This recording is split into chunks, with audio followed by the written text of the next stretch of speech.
राधे राधे मेरे प्यारे भाइयों बहनों माताओं व बंधुओं, आज मैं आपके लिए लाई हूँ सावन मास में सुने जाने वाला श्रावण मास महात्म की कथा। बंधुओं, यदि आपने हमारे चैनल को अब तक सब्सक्राइब नहीं किया तो जरूर करें और बेल आइकन दबाना ना भूलें ताकि आपको हमारी आने वाली सभी वीडियोज की जानकारी सबसे पहले हो सके। बोलो शिव शंकर भोलेनाथ की जय, माँ पार्वती की जय। शंकर जी ने सनत कुमार जी से कहा, हे महामुने, श्रावण मास के शुक्ल पक्ष की पंचमी तिथि को जो कुछ करना चाहिए उसके संबंध में बतलाऊंगा। ध्यान पूर्वक सुनो। साधक को चाहिए कि वह चतुर्थी को केवल एक बार भोजन करे। पंचमी वाले दिन उसे सोने अथवा चांदी का नाम निर्माण करना चाहिए और नक्त व्रत करना चाहिए। नक्त व्रत रखकर उसे काठ या मिट्टी का 5 फनों वाला नाग बढ़ई अथवा कुम्हार से बनवाना चाहिए। नक्त व्रत रखकर उसे काठ या मिट्टी का 5 फनों वाला नाग बढ़ई अथवा कुम्हार से बनवाना चाहिए तथा भक्ति द्वारा उसका अर्चन करना चाहिए। अपने घर के मुख्य द्वार के दोनों तरफ गोबर का 5 फनों वाला सांप बनाकर उसकी दूध तथा खीलों से पूजा करनी चाहिए। करवीर, मालती, चमेली, चंपा के फूलों द्वारा रमणीय गंध, अक्षत, धूप और दीप से पूजा करनी चाहिए। ब्राह्मणों को शुद्ध घी के लड्डू और खीर का भोजन करवाना चाहिए। अनंत, वासुकी, शेष, पद्मनाभ, कंबल, करकोटक, अश्व, धृतराष्ट्र, शंखपाल, कालिये तथा तक्षक इन नागों के कुल अधिपति को हल्दी चंदन से दीवार पर अंकित करना चाहिए तथा नाग माता कद्रू को भी अंकित करके फूल आदि से पूजा करनी चाहिए। साधक को नाम देवताओं का पूजन करके घी और चीनी मिलाकर उनको दूध पिलाना चाहिए। उस दिन लोहे की कढ़ाई में कोई पकवान ना पकाना चाहिए।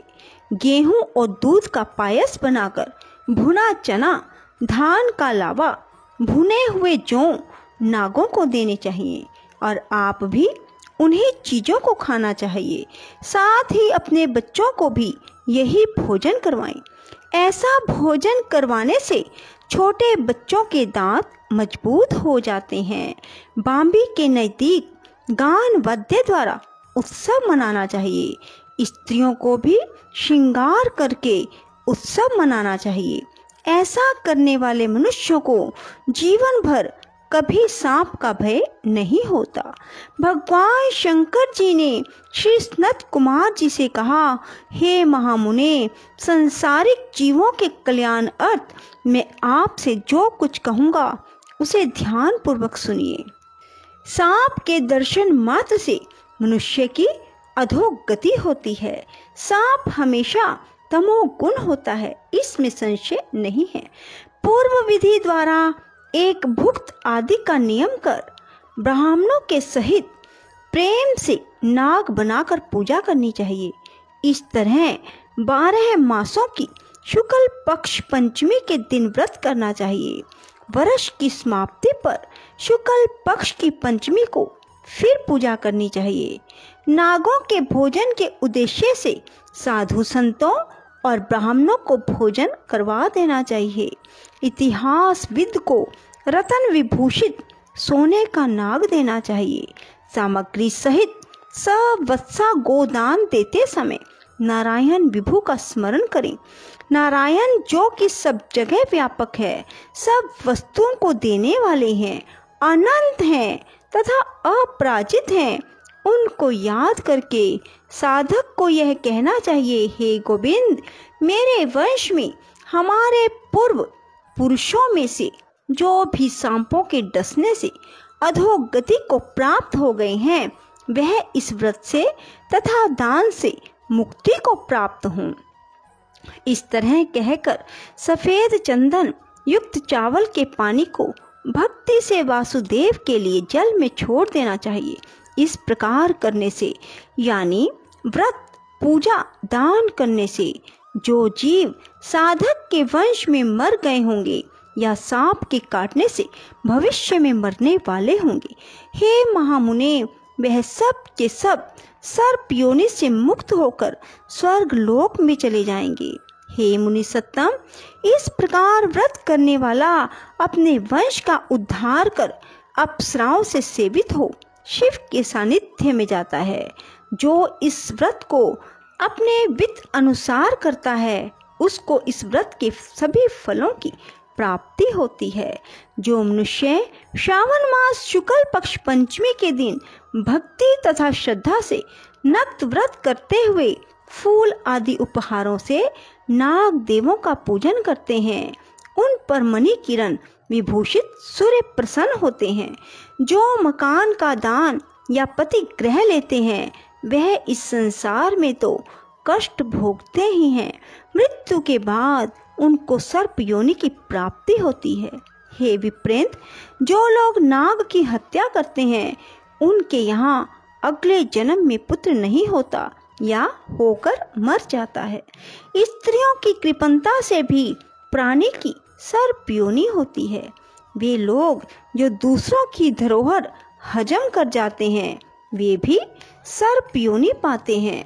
जो मनुष्य विभिन्न कारणों से सर्प योनि में चले जाते हैं उनके उद्धार के लिए यह नाग पंचमी व्रत एक उत्तम उपाय कहा गया है। जो लोग धन की कृपणता त्याग कर नाग पंचमी का व्रत और अर्चन करते हैं उनके हितार्थ सब नागों के स्वामी शेष और सब वासुकी नाग भगवान हरि से, भगवान सदाशिव से हाथ जोड़कर प्रार्थना करते हैं।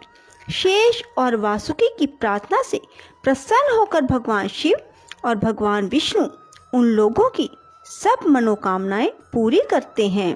वह लोग इस संसार में सुख पूर्वक अपना जीवन व्यतीत करने के बाद पहले नागलोक में जाकर अनेक तरह के भोगों को भोगकर उसके पश्चात वैकुंठ लोक या कैलाश में भगवान श्री विष्णु या भगवान शिव के गण होकर परम आनंद को भोगते हैं।